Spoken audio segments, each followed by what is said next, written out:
집에서 그냥 계속 버티면 어떡해요? 못합니다. 저 같았으면 아빠한테 절대 연락하지 않았을 것 같아요. 박정민 씨가 이제 나오는 변호사인데 정체가 대체 뭡니까? 뭐 하시는 분이죠? 변호사 맞습니까? 할 말이 없는 영화. 맞는 것 같습니다. 영화를 읽는 새로운 시각, 변호사들의 시선으로 읽어보는 색다른 영화 리뷰, 고소한 영화 읽기 라이너입니다. 자, 이번 주는 프로의 세계에서 살아가고 있는 프로페셔널한 분, 광노구 변호사님이 드디어 돌아오셨습니다. 지난 자신이 나온 영상 보면서 어떤 느낌이 드셨나요? 주변 반응은 뭐 없었나요? 주변 반응. 주변에서 화면빨 잘 받는다 그러더라고요. 화면보다 카메라가 낫다. 네. 그 정도까지는 아닌데 본인의 어떤 외모에는 만족하셨나요? 네, 낳고 살다 보니까 네, 더 예뻐 보이면 뭐하고 네 그러면 프로라면 항상 이렇게 외모에도 항상 신경을 써야 되는 거죠. 값지 못한 발언이었는데 또 한 분의 팀장님이 나오셨습니다. 안녕하십니까. 법무법인 산하 도시정비사업팀 수석변호사 이재현이라고 합니다. 검사회전 편에 나온 최종화 변호사, 네. 기생충 편에 나온 이병화 변호사를 졸개로 대드리고 있는 그래도 졸개들 중에서 예, 졸개 중에 졸장이시네요. 같은 팀장인데, 예, 같은 팀장인데 좀 급이 다른 어떻게 다른가요? 제가 높죠. 프로와 항상 공식 질문이 가장 좋아하는 영화가 뭐냐라는 질문이거든요. 부당거래 대사들이 참 마음에 드는 게 많았습니다. 어떤 대사가 마음에 들었나요? 유승범이 역할했던 주영 검사가 이제 공수사관을 이제 닦을 때, 닦을 때, 조질 때, 이게 좋은 표현이 안 나. 영화에서 법정 장면이 나오는 경우가 많은데 졸개인 최종화 변호사는 굉장히 디테일에 집착한다 이런 말씀하셨는데 졸장님께서는 배워야 되는 장면도 있다고 생각이 됩니다. 뭘 배워야 되죠?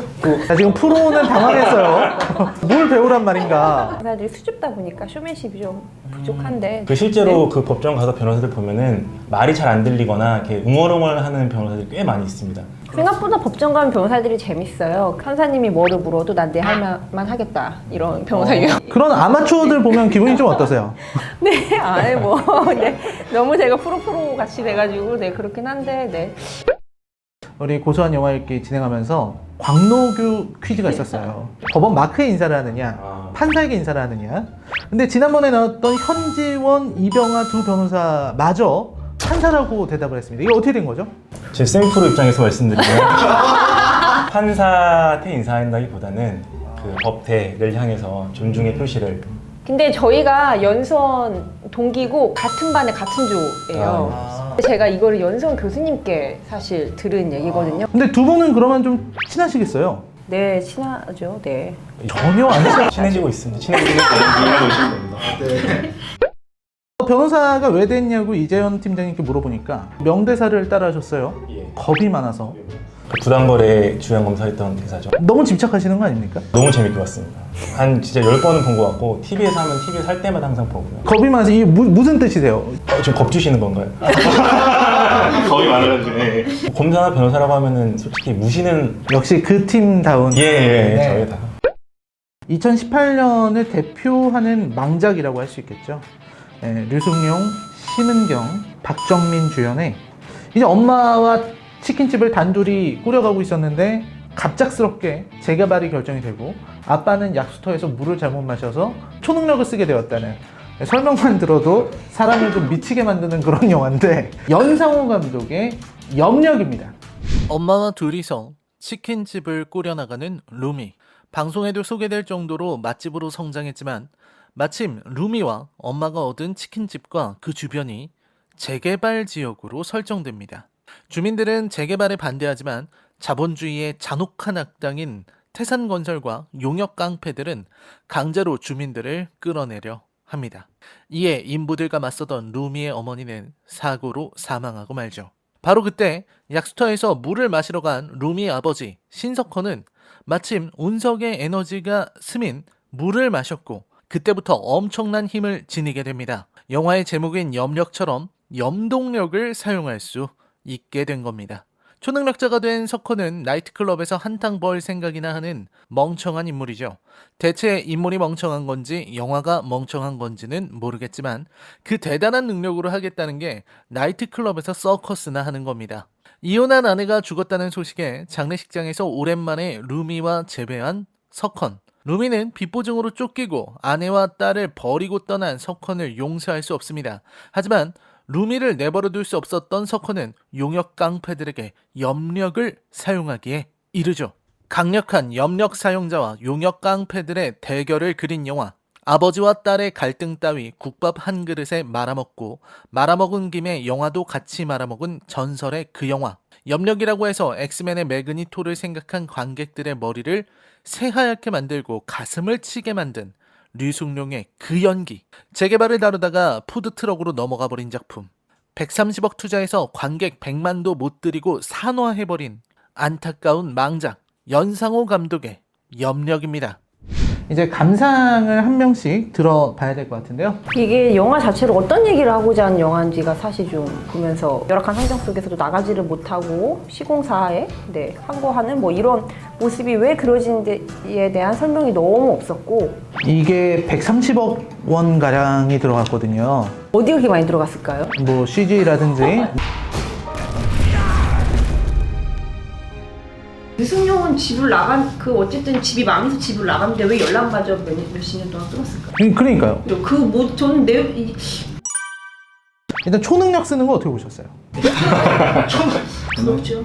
초능력을 얻게 된 그 과정, 우리 엄마의 눈물이지 않습니까? 외계에서 온 거 아닙니까? 그 엄마가 눈물을 흘리는 장면과 갑자기 그 쏟아지는 장면이 이제라도 내 딸 잘 지켜라, 약간 이런. 이 영화의 하이라이트는 재개발이잖아요. 법무법인 산하가 이 업계에서 최고다. 사실입니까? 상당 부분 맞는 말이고요. 네, 맞는 말이고. 저희 법무법인 산하를 모르고 아파트를 졌거나 알면서도 저희 도움을 받지 않고 졌다. 네. 굉장히 오만하거나 불행하지 않나. 굉장히 거만하네요. 재건축 재개발계 김현장이라고. 저희 길에는 이제 철거를 당하게 되는 그 상황인데 요거를 좀 설명을 해주셨으면 좋겠거든요. 이 처음에 차렸던 이 치킨집. 흔히들 이제 재건축 재개발 한꺼번에 묶어서 생각을 하시는데 그 사이에 미묘한 좀 차이가 있긴 있습니다. 뭐 쉽게 말씀을 드리면 뭐 재건축은 조금 더 이제 사업적인 측면이 강하다라고 보시면 되고, 재개발은 좀 공익적인 사업이라고 보시면 됩니다. 그래서 재개발에는 항상 그 나가시는 분들께 보상을 하도록 되어 있습니다. 루미네 가게도 이제 보상을 받고 나가야 되는 이제 그런 건데, 영화에서 좀 다뤄지지 않은 부분이 왜 루미와 루미 상인들은 왜 싸우는지, 그게 저는 하나의 이제 보상금 문제라고 보이거든요. 특히 깔세라고 하는 권리금, 갑자기 건물이 철거되면 그 권리금을 회수를 못하는 거니까. 권리금을 받을 수가 없으니까 그런 얘기인 거군요. 유추해보자면 상가세입자라고 했을 때는 이제 권리금이나 그 4개월 이상의 휴업기간 이상의 보상을 원하지 않았을까. 근데 권리금은 안 주는 경우가 있다. 권리금은 솔직히 그 법에서 인정이 안 되는 금액이긴 합니다. 부동산 계약할 때 권리금 막 쓰고 네. 이래도 그게 보상이 안 되는군요.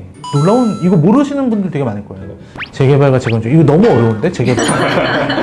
우리가 듣기엔 똑같거든요. 재개발이라는 말하고 재건축이라는 말이 똑같이 들려요. 그 뭐 도로, 수도, 전기 이런 것들이 좀 아주 열악한 곳은 재개발 사업으로 진행되는 경우가 많고, 그냥 쉽게 생각하시면 아파트는 재건축. 루미네 가게도 깡패들이 와서 때려부수잖아요. 이게 실제로도 이렇게 되나요? 상상도 할 수 없는 일이죠. 이제 용산 사태를 이게 이제 모티브로 한 영화인데, 그 사건 이후로 점점 법이 강화되고 이제 행정청에서도 행정기도를 좀 엄격하게 하는 편이어가지고서요. 요새는 오히려 뭐 인권 지킴이단 뭐 이런 것들이 있습니다. 그래서 집행할 때 혹시 무력을 쓰지 않나, 강제로 끌어내지 않나 이런 거를 철저히 눈을 동그랗게 뜨고. 부모들이 나와서 이제 네. 다 하시는군요. 네. 내보내기 위해서 직접적인 물리력을 행사하지 못하니까 보물을 버리고 간다든지, 주변에 쓰레기를 버리고 간다든지 해서 심리적으로 압박을 줘서 나가게끔 하는 경우는 있다고 들었는데, 자, 이 영화에서 좀 거슬리는 부분이 되게 많았을 것 같아요. 저는 뭐 지적할 부분도 있지만 가장 그 공감이 가고 현실을 잘 반영했다라고 보는 장면은 경찰이 처음으로 개입을 하는 장면이 있습니다. 그 어떤 여성 상인분의 손에 이끌려서 억지로 이렇게 들어오죠. 근데 경찰은 마지못해 끌려옵니다. 현장을 보고만 있습니다. 근데 현실에서도 경찰 권력이 좀 개입을 잘 하지 않는 경우가 있습니다. 뭐 형사 사건이 벌어지기 전까지는 주로 관망을 많이 하고 있죠. 아니, 그러니까 일단 저건 아까 말씀드린 대로 밤늦게 와서 철거하는 것 자체가 좀 말이 안 됩니다. 이 야간 집행은 원칙적으로 최근에는 금지가 되고 있기 때문에요. 누구 이제 뭐 집에 사람이 없는데 뭐 갑작스럽게 부신다 이런 것도 좀 상정하기 힘들고요. 안에 만약에 사람이 있다면 임의로 나오시게 해야 됩니다. 임의로 나오시게 해야 된다. 네. 초인종을 눌러서 나오시죠. 못 나오면 집행 못 합니다, 요새. 그럼 집에서 그냥 계속 버티면 어떡해요? 못 합니다. 아 그럼 재개발이 계속 안 되는 거예요? 그럴 때는 또 여성분들 같은 경우에는 납치로 버티신다던가 이러면은 접근을 할 수 없으니까 그런 식으로 이제 집행을 못하게 하시는 경우도 굉장히 많아서 옛날에는 이런 게 있었던 거죠? 한 20년, 30년 전에? 네, 그렇죠. 2000년 전 이전에는 비일비재했던 일로 알고 있습니다. 이 건축하는, 철거를 하는 쪽은 강자고 이제 악인으로 나오고요. 네, 당하는 사람들은 다 약자고 순진하고 착한 사람. 그거를 보시면서 어떤 생각이 드시나요? 근데 이게 제일 큰 오해 중에 하나인 것 같아요. 강자와 약자 구도가 아니고요. 조합원과 비조합원의 구도입니다. 재건축 재개발이요. 무슨 나라에서 돈을 내주고 시공사가 투자를 하고 이런 개념이라기보다는 다 조합원들의 돈으로 사업이 진행되는 겁니다. 옆에서 본 이웃들 간의 재산은 네가 더 먹니 내가 더 먹니 약간 이런 개념이에요. 실질적으로 들여다보면요. 근데 이게 조합원과 비조합원이라는 거는 재개발을 하는데 거기 살던 주민들 중에 갈린다는 거죠. 찬성을 하시면은 조합원이 돼서 사업을 쭉 하시는 거고 이 사업 반대한다고 하면은 이제 비조합원이 돼요. 거기 살던 분들끼리 싸우시는 거예요. 네, 결국은 그렇게 보시면 됩니다. 너무 어려운 거 같지 않나요? 너무 어려워서 보시면서 이해 좀 이 편집 각이 아까 많이 나왔어요. 캐릭터 이야기 좀 해보겠습니다. 류승룡과 심은경의 관계. 성경 굉장히 착한 것 같습니다. 저 같았으면 아빠한테 절대 연락하지 않았을 것 같아요. 아버지와 관계는 좋으시죠? 제가 울면서 아빠한테 가지 말라고 하는데 아빠가 집을 나갔고 그 이후로 그리고 연락이 두절돼서 엄마와 나를 거의 뭐 방치했다 이러면 저는 무슨 자격으로 아빠가 네. 엄마의 장례식장에 오지 이런 마음이 좀 들 것 같거든요. 사실 이 영화에서 제일 비판받은 건 그거였어요. 이 둘의 갈등이 국밥 하나로 네. 퉁쳤다. 저는 신문경이 놀라지도 않는 거. 유승용이 염력을 보여주는데 나도 뭐야 이럴 텐데. 뭐 하시는 거예요? 그만해요 좀.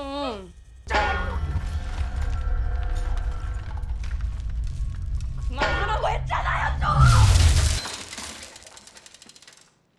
10년 동안 마술 배우신 거예요? 바로 변호사입니다. 변호사. 박정민 씨가 이제 나오는 변호사인데 정체가 대체 뭡니까? 뭐 하시는 분이죠? 변호사 맞습니까? 실제로 아무런 도움도 되지 않는 변호사고요. 그냥 뭐 눈이가 좋아서 따라다니는 그냥 변호사도 사실 뭐 자원봉사단은 아니기 때문에 제가 봤을 때 박정민 씨도 상인들에게 십시일반 아. 그래서 배낭을 메고 다니시나 지갑에만 너무 힘드니까 예. 아이고 여기 너무 무리하네. 앞당이었네. 정말 정의만을 위해서 좀 이렇게 활동하신 것처럼 보이지만 받으셨을 거다. 네. 가방에 가득. 장례식장에서 루미 아빠를 처음 만나지 않습니까? 네네. 명함을 주는데 이제 가방 옆에 이렇게 꺼내서 이렇게 드리고 아 너무 뽀대 안 나죠. 기본 얘기가 어떤 겁니까? 케이스에서 이런 케이스에서 꺼내서 이름을 볼 수 있게. 케이스에서 네, 이렇게 드려요. 야, 프로들의 세계에서는 그렇게 줘야 되는데 이 아마추어라 이 명함 주는 거 못 배웠네요. 자, 그다음에 자본주의 악마 얘기를 안 할 수가 없죠. 태상건설의 정유미. 건설사 예쁘신 성모님이 계신지 모르겠고요. 갑질을 하긴 하죠. 시공사에서 갑질을 하긴 하는데요. 이 정도로 가장되지는 않는다. 찰지게 때리더라고요. 근데.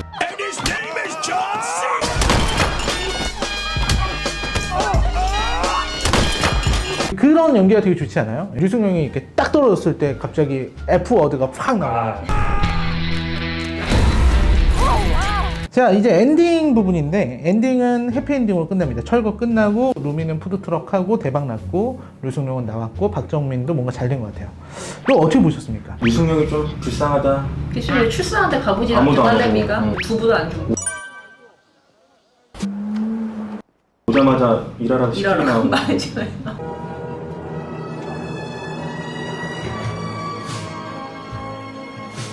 보고만서요. 나왔으면은 빨리 도와주든가 말든가 해야지. 빨리 일 안 해요. 끝입니까? 뭐 엔딩을 보고 할 말이 없으셨나 봐요. 할 말이 없는 영화. 그건 아닌 것 같습니다. 정말. 예. 거리에서 음식 섭취를 하잖아요. 이거 허가 받고 하는 걸까요? 루미가 정신을 못 차렸다. 그것도 걸리면 또 이렇게 변호사 예비 남편은 뭐 하는 것인가? 네. 정신 못 차린 루미. 결국 얘네는 또 뭔가 행정적인 처벌을 받을 수가 있다.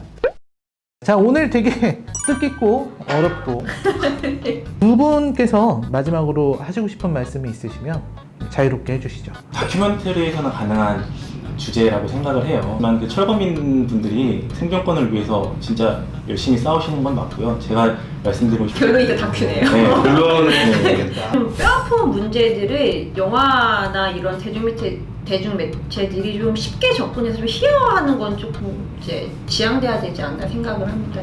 자, 여러분 오늘 준비한 내용은 여기까지입니다. 다음 주에는 좀 재미난 내용으로 찾아뵙도록 하겠습니다. 시청해주셔서 감사합니다. 안녕히 계십시오.